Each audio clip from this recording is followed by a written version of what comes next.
আধ্যাত্মিক তাপস সম্রাট হজরত শাহজালালের স্মৃতিধন্য আমাদের এই বাংলাদেশ।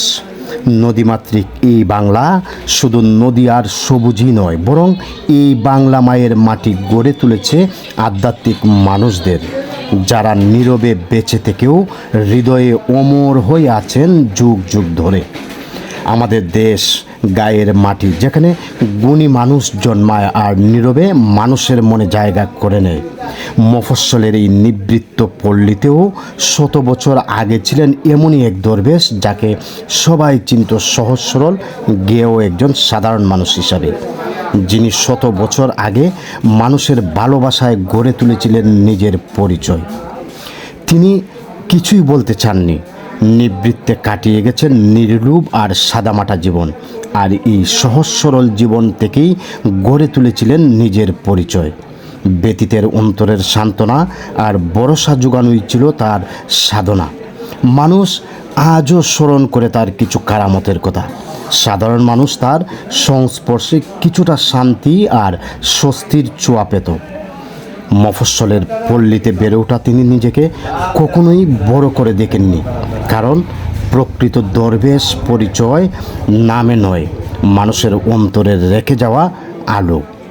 হবিগঞ্জের লাখাইর পল্লীতে জন্ম নেওয়া কন্যজন্মা এই সাধক পুরুষ দরবেশ শাহ আব্দুল কাদের বক্স ওই সময়ে এলাকার পরহেজগার হিসেবে খ্যাত শাহ নাগর আলীর কুরে ঘুরে আনুমানিক 1864 খ্রিস্টাব্দে জন্মগ্রহণ করেন এবং 71 বছর বয়সে আনুমানিক 1935 সালে পরলোক গমন করেছিলেন তিনি।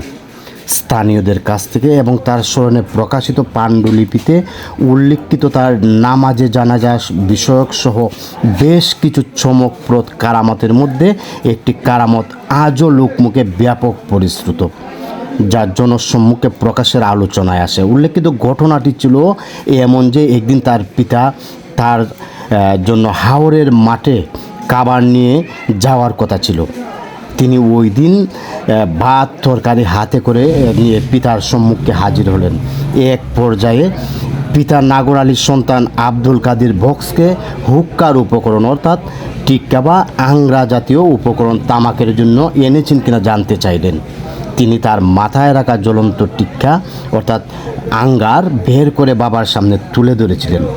এছাড়াও একটি সালিশেও ঘটে তেমনই একটি জ্বলন্ত টিক্কা মাথায় করে নিয়ে আসার ঘটনা, যা আজও বয়োজ্যেষ্ঠদের মুখে মুখে শোনা যায়।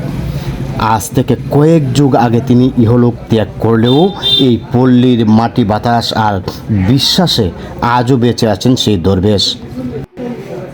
তথ্য অনুযায়ী দরবেশ আব্দুল কাদের বক্স রহমতুল্লাহ নিজ বাড়িতে এই সমাধিটি নিজ উদ্যোগে নির্মাণ করেছিলেন তারই একজন ভক্ত, তৎকালীন এক পুলিশ কর্মকর্তা।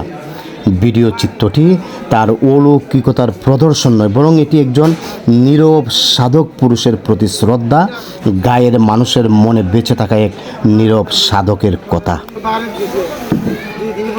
আদালতে গেছে আল্লাহর রহমতে দর্শক, মফস্বলের পল্লীতে এই আধ্যাত্মিক সাধকের সমাধি দেখলাম। আশা করি আপনাদের ভালো লেগেছে। আবারও আমি আপনাদের নিয়ে যাব কোনো প্রাচীন স্থাপনা অথবা কিংবদন্তির সমাধির পাশে। সেই পর্যন্ত ভালো থাকুন। আল্লাহ হাফিজ।